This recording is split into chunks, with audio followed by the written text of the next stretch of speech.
रोहित शर्मा मुंबई के मैदानों का वल्ली। आमची भाषा में बोले तो वो भाई जो मस्त आराम से रहते हैं, लेकिन जब मैदान जंग की बात आती है तो इनसे शातिर और खतरनाक शायद ही कोई और हो। ऐसे हैं हमारे भारत के कप्तान, जो कि 2011 विश्व कप टीम में जगह न मिलने के दुख से लेकर मुंबई इंडियंस के कप्तान रहकर 5 बार आईपीएल जीतने की खुशी तक करियर के हर उतार चढ़ाव से गुजर चुके हैं।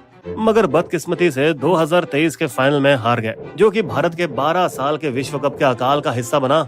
इसलिए जब 2024 टी20 विश्व कप के लिए भारत की टीम में चुने गए खिलाड़ी लगभग 2022 के टूर्नामेंट वाले ही रखे गए, तब शंका का डंका बजने लगा कि उनकी कप्तानी में शायद टीम अब उतनी आक्रामक नहीं रहेगी और फिर से शायद जीती हुई बाजी हार में बदल जाए। लोगों को बात ये भी खटक रही थी कि आईपीएल से निकल रहे जवान धमाकेदार बल्लेबाजों को आखिर टीम से बाहर क्यों रखा जा रहा था, जिनमें से कुछ तो पिछले 2 सालों में कई टी20 सीरीज जीत कर आए थे हार्दिक पांड्या की कप्तानी में, जिससे लग रहा था कि टीम इंडिया सही दिशा में जा रही है।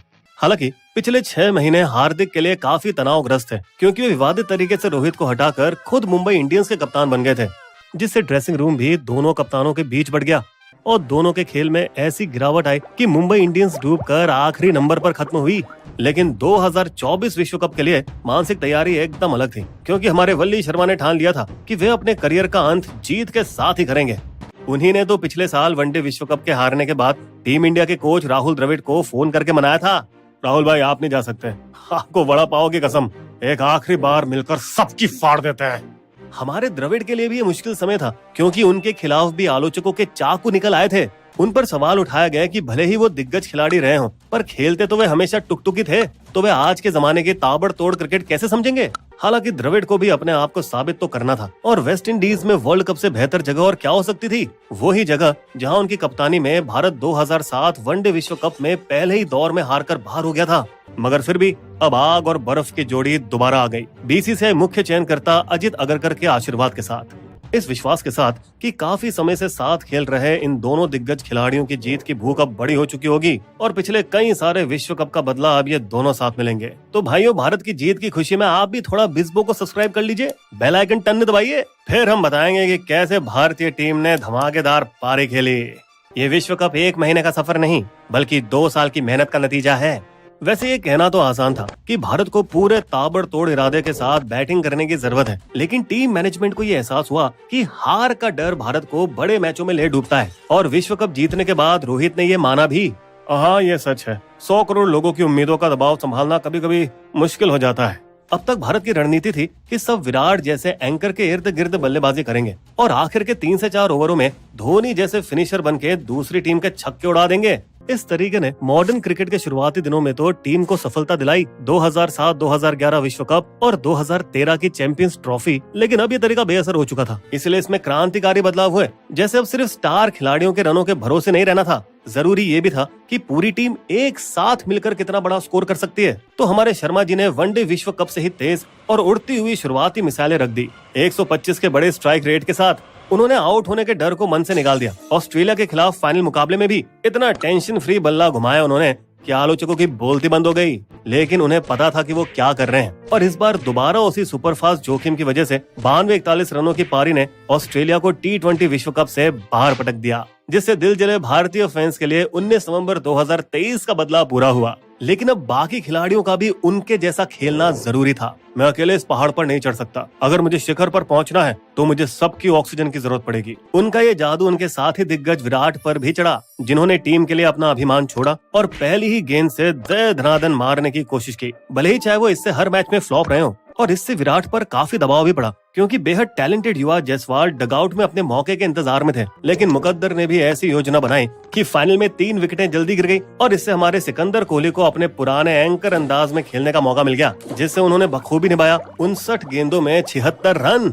और फाइनल्स में प्लेयर ऑफ द मैच का खिताब जीता, जिसने उनके बड़े मैचों में फ्लॉप होने की आलोचना को करारा जवाब दिया। वैसे बता दे कि उनमें से एक हम भी थे, जिन्होंने उन्हें टी20 टीम से हटाने की मांग की थी। हमारे चौकर्स वीडियो में देखिएगा। सलामी साझेदारी वाले भाइयों ने उनके बीच की दरार की गपशपों को भी स्टेडियम के बाहर ठिकाने लगा दिया।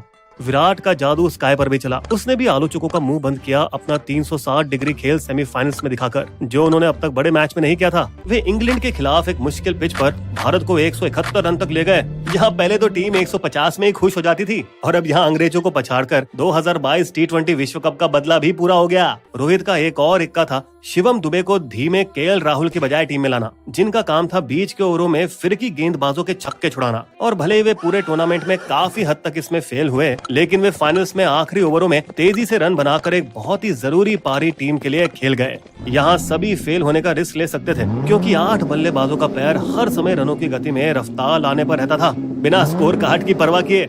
इससे भी मदद मिली कि बल्लेबाजों का क्रम लचीला रखा गया। ओपनर्स जोड़ी को छोड़कर बाकी सभी कभी भी बल्लेबाजी करने के लिए तैयार है ना। 5 से 8 नंबर के धमाकेदार बल्लेबाजों को ऊपर भेजा गया, विपक्ष को चौंकाने और उनकी योजनाओं को भंग करने के लिए। यहाँ हमारे अक्षर छुपे रुस्तम हीरो निकले, जिन्हें ऊपर मार धाड़ करने के लिए भेजा गया, जिस वजह से भारत टूर्नामेंट के हर मैच में अच्छा स्कोर ला पाया। क्योंकि लंबे अरसे से अक्षर जडेजा की परछाई में रहे, लेकिन अपनी शानदार गेंदबाजी की बदौलत अब वे जडेजा की जगह लेने में काबिल बन चुके थे, जो कि अब T20 से संन्यास ले चुके हैं। ये एक अच्छा चयन था, क्योंकि कथित तौर पर अक्षर ने बहुत ही छोटे अंतर से वॉशिंगटन सुंदर और आर अश्विन को चयन बैठक में पछाड़ा था। ऋषभ पंत को भी पहली बार 3 नंबर के लिए तैयार किया गया, ताकि पावर प्ले में और भी धमाकेदार बल्लेबाजी की जा सके। वैसे हमारे ऋषभ पंत जिंदगी को जोखिम में डालने वाले भयानक हादसे से मौत को चकमा देकर वापसी कर रहे थे। बिस्बो जल्दी आपके सामने इसके ऊपर वीडियो लाएगा कि कैसे वो अपने इस जानलेवा हालात से उभर कर खेलने के लिए तैयार हुए। सामने वाली टीमों के लिए सबसे बड़ा खतरा जसप्रीत बुमराह नाम की परमाणु मिसाइल थी, जिनका गजब का 4 इकोनॉमी रेट था, जबकि बाकियों का 8 से 9 के बीच था। ये एक ऐसे परमाणु मिसाइल थे जिस वजह से वेस्ट इंडीज के लोग ये कह रहे थे कि भारत धोखेबाजी कर रहा है। भारत को 20 ओवर बल्लेबाजी करने को मिल रही है, बाकियों को सिर्फ 16 ही मिल रही है। भाई क्या कह रहा है? अरे हाँ, क्योंकि बुमराह के 4 ओवरों में बल्लेबाज तो गेंद को छू तक नहीं पाते। इसलिए जब क्लासेन भारत को फाइनल्स में पेल रहे थे, रोहित शर्मा तब भी उम्मीद नहीं हारे थे, क्योंकि उन्हें मालूम था कि बुमराह के पास के आखिरी 5 ओवरों में से 2 ओवर बाकी थे। ये सब दिखाता है कि भारत ने चोटिल खिलाड़ियों का ख्याल कितना अच्छे से रखा, क्योंकि बुमराह के 2022 T20 विश्व कप में पीठ की चोट ही हमारी हार की असली वजह थी। और इस बार तो उनके साथ विकेटें चटकाने 2 और घातक हथियार थे, कुलदीप यादव और हर्षदीप सिंह। लेकिन हमारे रोहित की सबसे आक्रामक चाल थी 3 पूरे ऑलराउंडर्स को टीम में रखना, ताकि बल्लेबाजी और गेंदबाजी की लाइनअपों को लंबा किया जा सके।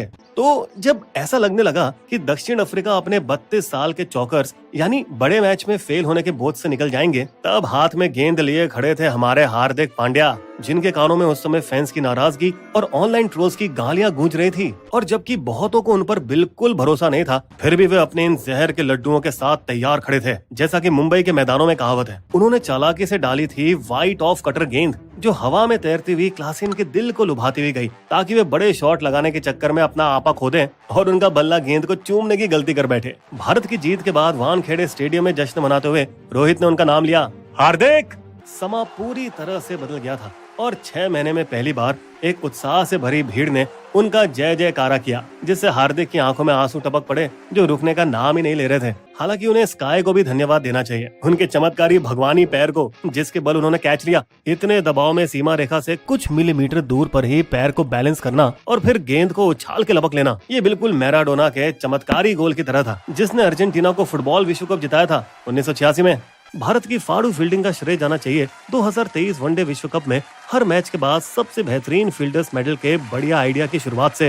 ये हमारे भारत के दिग्गजों के लिए एक सपने की कहानी जैसा अंत था। जैसे कोहली ने अपने पहले T20I वर्ल्ड कप मैच 2012 में प्लेयर ऑफ द मैच जीता था, और अब आखिरी मैच में भी रोहित धोनी की उस विजयी टीम का हिस्सा थे, जिसने उसी साल 2007 वनडे विश्व कप से शर्मनाक हार के दर्द पर मरहम लगाया था। कुछ ठीक वैसी ही रही इस साल की जीत भी, जो 2023 के वनडे विश्व कप फाइनल्स में ऑस्ट्रेलिया के खिलाफ दिल तोड़ हार पर मरहम लगाती है। भारत के ऑल टाइम ग्रेट द्रविड़ के लिए भी ये सुख भरा अंत था, जो कि अपने क्रिकेट करियर में पहली बार विश्व चैंपियन बने, जिन्हें जीत के बाद मिला रोहित का ये दिल से लिखा हुआ खत।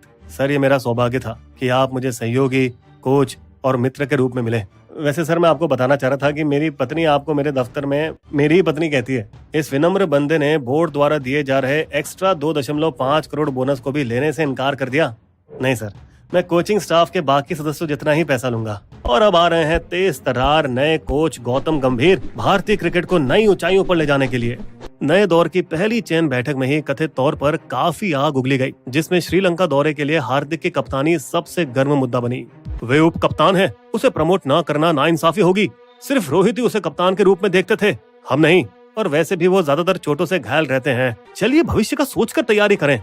इसलिए गंभीर के युग में स्काई को T20 कप्तानी की तरक्की और गिल को उनका उप कप्तान बनाया गया, जबकि पांड्या बाकी खिलाड़ियों जैसा ही रह गया था। ऐसा माना जाता है कि खिलाड़ियों को सूर्या पर भरोसा है और उनके साथ उन्हें बातचीत करने में आसानी होती है, क्योंकि उनकी कप्तानी कुछ हद तक रोहित से मिलती जुलती है। अब आगे चाहे कुछ भी हो, भारत हमेशा याद रखेगा पांडे और शर्मा के प्यार और आंसुओं की कहानी को, कोहली के बड़प्पन और बुमराह के करिश्मे को, स्काई के जादुई कैच को, और हाँ, द्रविड़ के जंगली जश्न को भी, जिससे हमारी एक पीढ़ी को जीत हासिल हुई। बिस्बो की शायरी। राहुल द्रविड़ बर्फ है, रोहित शर्मा आग। वर्ल्ड कप की हार के धुल गए सारे दाग। चुनौतियों के सामने खड़े थे सारे साथ, ठुमके जीत के लगे लिया तिरंगा हाथ। हमारे वीडियो कंटेंट के सोर्सेस आपको डिस्क्रिप्शन में मिल जाएंगे।